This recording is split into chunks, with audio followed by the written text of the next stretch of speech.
La idea de esta charla es un poco también darle el mismo sentido que le dio Patricio, en términos de que hacer matemática, pensar matemática, ponerse problemas de matemática, es un ejercicio que no solo sirve para resolver problemas en matemática, sino que para tener generar un razonamiento crítico, ordenado, que sirve para muchas otras cosas de la vida, más allá que las matemáticas.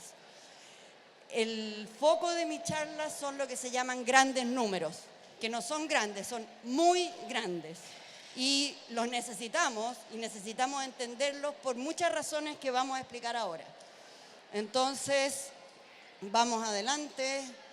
El primer problema que quiero poner, en el cual uno dice, chuatas, necesito números muy grandes, y conocerlos y entenderlos, o por lo menos dimensionarlos y tener un sentido de lo que es muy grande, es nuestro sistema, nuestra galaxia, que es toda esta es la Vía Láctea, y ese punto rojo en el que, imagínense, esta es toda la Vía Láctea, ese punto rojo que está ahí, ese puntito, que yo lo hice muy grande para que todos lo viéramos, pero en realidad ese punto es nuestro sistema solar.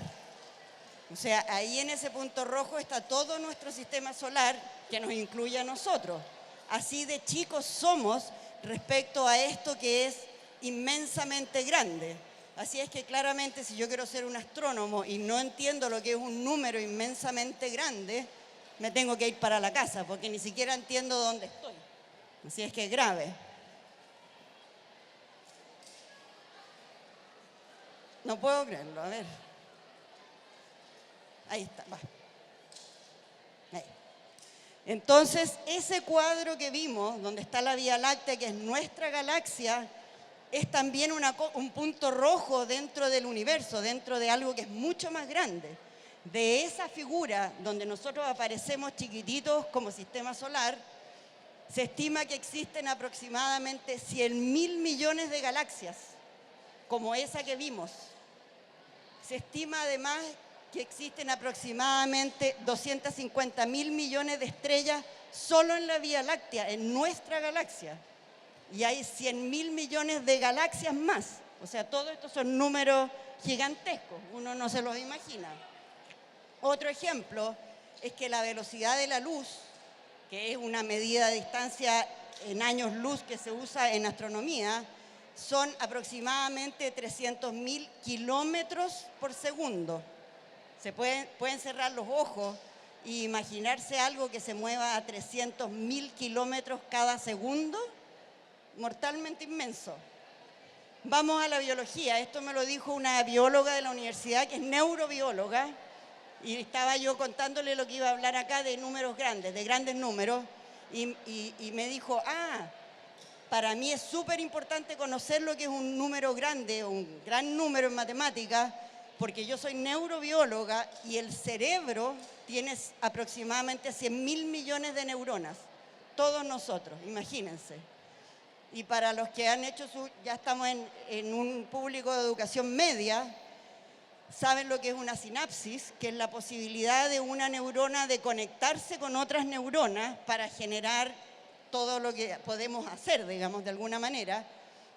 Cada neurona de estas 100.000 millones de neuronas de nuestro cerebro tiene la posibilidad de generar aproximadamente 1.000 sinapsis cada una. Así es que nosotros podemos en nuestro cerebro generar 1.000 por 100.000 millones de sinapsis cada vez que sea necesario. Así es que esos también son grandes números que caben dentro de nuestro cerebro. Un gran número está aquí, en lo nuestro. Entonces, ¿qué es lo que es un gran número?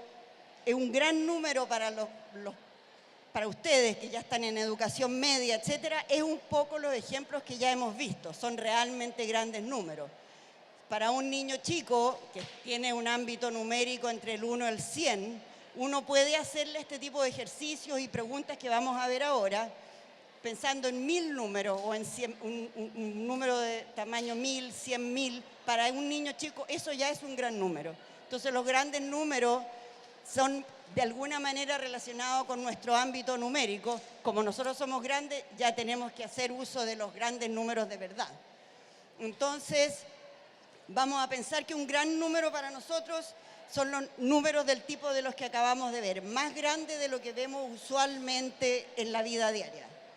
Por ejemplo, cantidad de granos de arena que hay en todas las playas de Chiloé.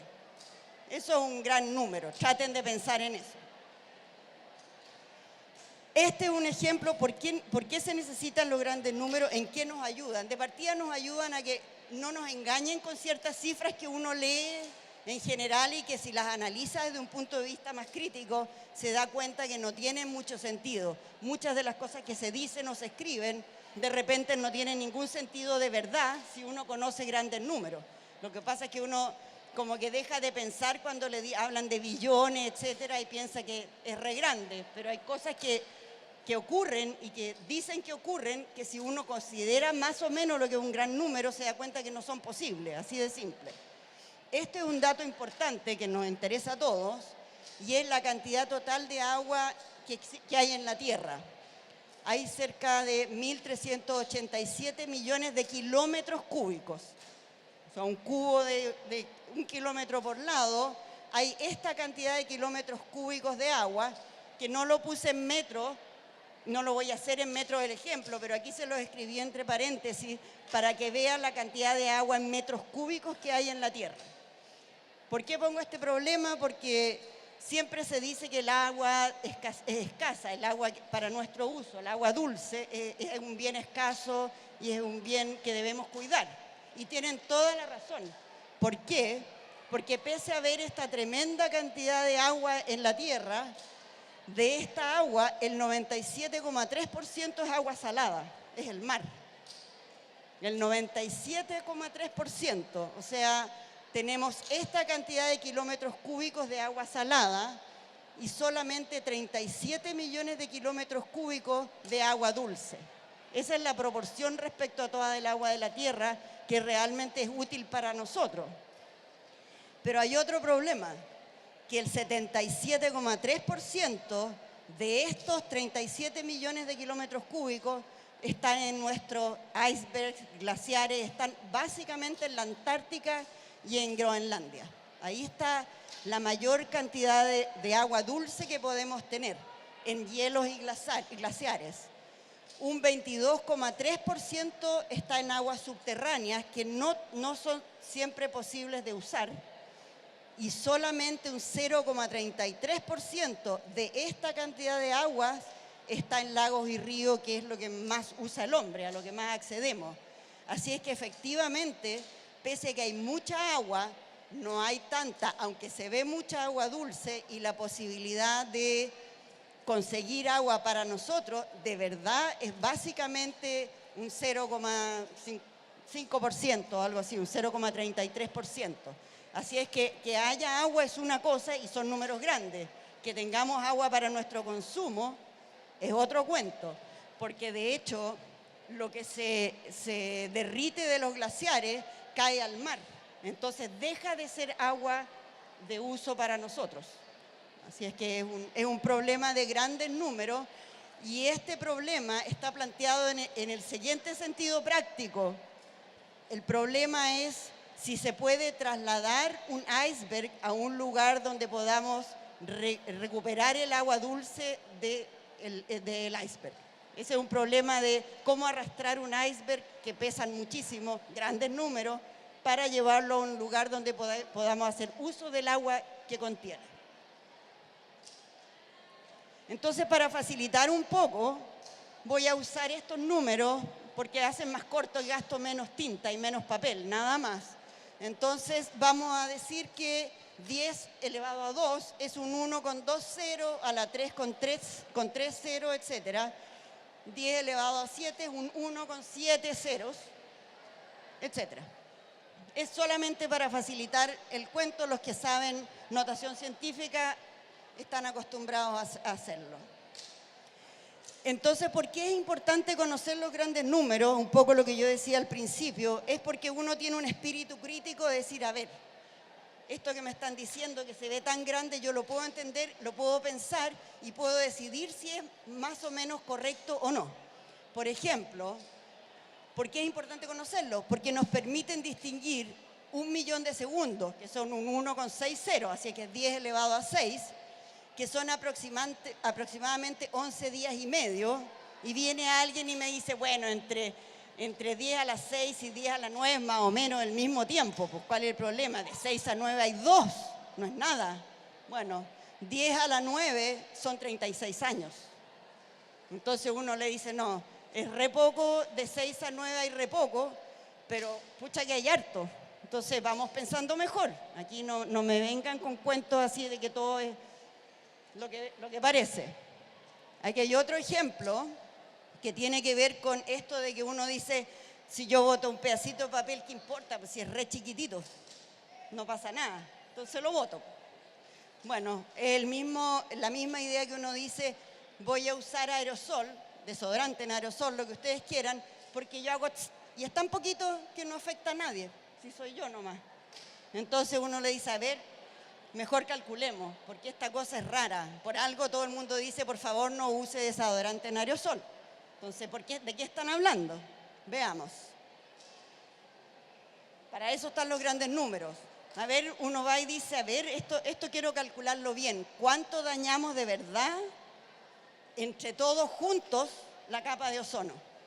Entonces nos permiten discutir con alguien que diga que no importa usar desodorante aerosol porque es tan poco que no afectamos la capa de ozono.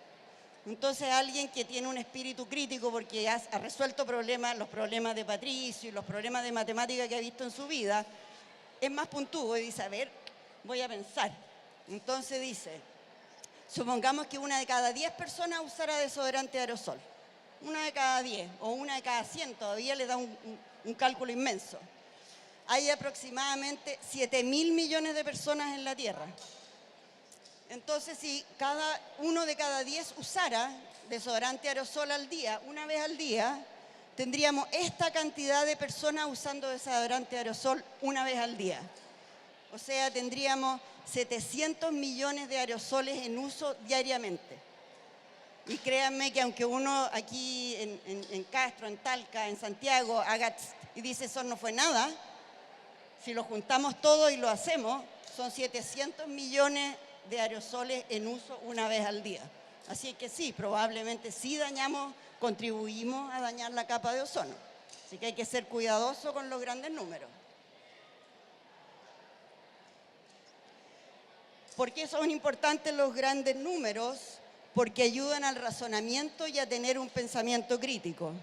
Entonces uno se puede poner problemas y generar toda una estrategia para resolverlas. En el camino el camino que uno usó para resolver el problema que se propuso, me está enseñando muchas cosas, incluso aunque no llegue a la solución del problema. El hecho de yo plantearme un problema y tener una estrategia y generar un plan para resolverlo, es un proceso extremadamente importante. Entender un problema es muy importante, entender lo que me están preguntando. Segundo paso, súper importante, es una vez que yo entendí el problema, generar un plan para resolverlo, tener una estrategia para resolverlo. Puede que sea una buena estrategia o una mala estrategia, pero el ejercicio que hice al inventar una estrategia es un ejercicio extremadamente importante. Entonces aquí hay un problema inventado, por supuesto, pero que ayuda al razonamiento crítico en el siguiente sentido. Supongamos que viene un candidato a autoridad a Chiloé, de cualquier cosa, y dice que si llega a ser autoridad, o sea, si ustedes votan por él o ella, entonces va a poner un volcán en Chiloé para fomentar el turismo. Todos felices, un volcán es precioso, así que de más que sí, pues, queremos tenerlo. Entonces, uno dice, pero ¿será posible? Qué raro este candidato, voto o no voto, vamos a ver si lo puede hacer. Y empezamos a pensar, vamos a ver si votamos por el candidato o la candidata o no. Entonces, decimos, a ver, aquí está, ya, el volcán Osorno. Supongamos que él quiere hacer un volcán Osorno y ponerlo en Chiloé. ¿Cómo lo haría? ¿Cómo lo podríamos hacer? ¿Cuánto se demoraría en hacerlo? ¿Cuánta tierra hay que trasladar o vaciar en alguna parte de Chiloé para construir este volcán? Entonces, uno empieza, y este es un proceso que ayuda mucho al ejercicio mental de hacerlo. Obviamente no van a trasladar un volcán, pero no importa, el ejercicio de pensar cómo se podría hacer es un proceso extremadamente importante. Entonces uno dice, bueno, tengo dos problemas. Uno, ¿cuánta tierra soy capaz de trasladar diariamente, etcétera? Y ¿cuánto tengo que trasladar? Entonces vamos a generar la siguiente estrategia. Primero pensemos en camiones y en proceso de ir echando tierra en algún lugar donde vamos a instalar nuestro volcán. Y uno empieza a preguntar y va a Google o va a una empresa de transportes, tiene que ingeniárselas para conseguir toda la información de cómo funciona esto de trasladar tierra. Entonces le dice al candidato, bueno, pero ¿cuántos camiones me pone para fabricar este volcán? Le dice, mire, le paso 10 camiones y los camiones están simultáneamente descargando tierra cada 15 minutos durante el día y la noche. O sea, hay siempre 10 camiones trasladando, cada 15 minutos están vaciando tierra. Entonces digo, bueno, y se va el candidato que me está pidiendo el voto, y yo empiezo a trabajar, digo, ¿qué es un camión? Yo no tengo idea cuánto acarrea un camión, cómo funciona esta cosa.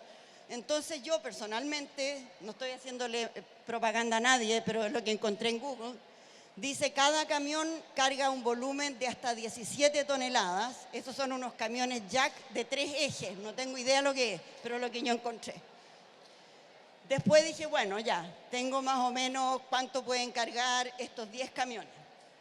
Después dije, ¿cuál es el volumen de un volcán? Para saber.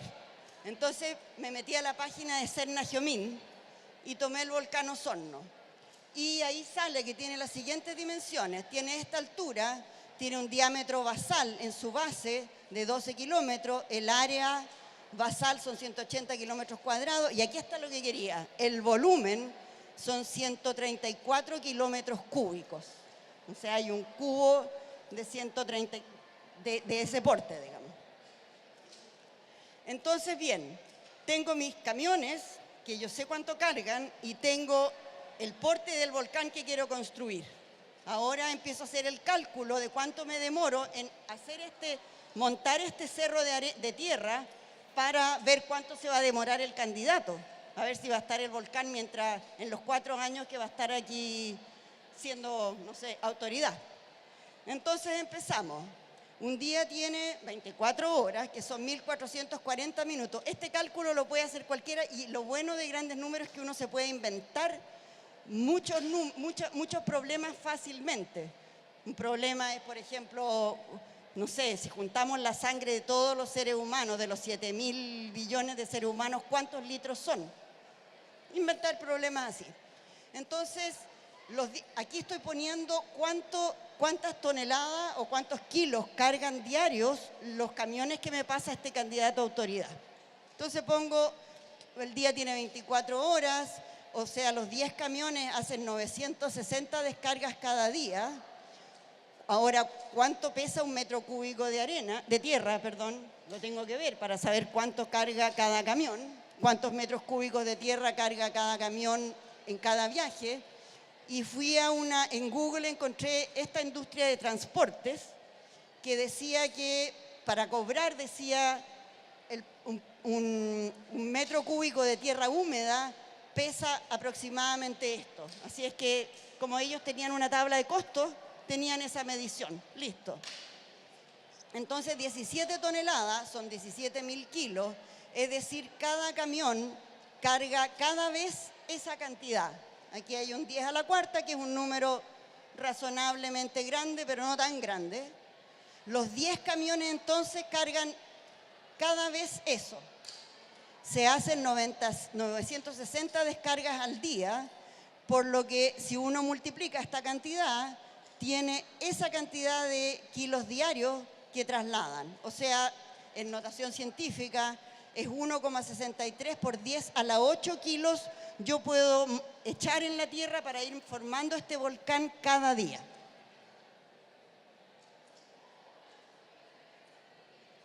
Ahora veamos cuánto tenemos que transportar. Sabemos cuánto somos capaces de poner y ahora veamos cuánto necesitamos transportar en total. Entonces nos vamos al volcán Osorno. 1 kilómetro cúbico, porque tenemos la medida de Cernagiomín del volcán Osorno en kilómetros cúbicos, así que hay que pasarlo a una unidad común. Por lo tanto, son 10 a la 9 metros cúbicos. Luego, el volumen del Osorno es aproximadamente 1,34 por 10 a la 11 metros cúbicos. Esto ya es un gran número. Como sabemos que el peso de un metro cúbico por transportes Quarry es 1,220 kilos, entonces esa cantidad de metros cúbicos pesan aproximadamente esta cantidad. O sea, el volcán Osorno pesa aproximadamente esa cantidad de kilos, una cantidad gigante de kilos, que es lo mismo que 1,63 por 10 a la 14. Eso ya es un muy gran número. Entonces hay que transportar esta cantidad de kilos para poder montar un volcán que se precie de tal y que nos deje que Chiloé tenga su tremendo volcán. Entonces, al día podemos transportar esa cantidad. Debemos transportar esa cantidad para formar nuestro volcán. Por lo tanto, nos demoraríamos, esto es 10 a la 14 y eso es 10 elevado a 8. No sé por qué no salía eso bien. Tenemos que transportar nos demoramos esa cantidad de días en montar nuestro volcán. Por lo tanto, nos demoramos aproximadamente 10 a las 6 días. Es decir, nos demoraríamos aproximadamente 2.739 años en formar el volcán. Así es que ahí saquen su conclusión si votan por el candidato o la candidata o no, porque eso nos vamos a demorar. Y ponemos esa carita, parece que esto no va a ser posible. Ese es un Photoshop. Ahí está Castro y el volcán Osorno, o esto. Eso es. Muchas gracias.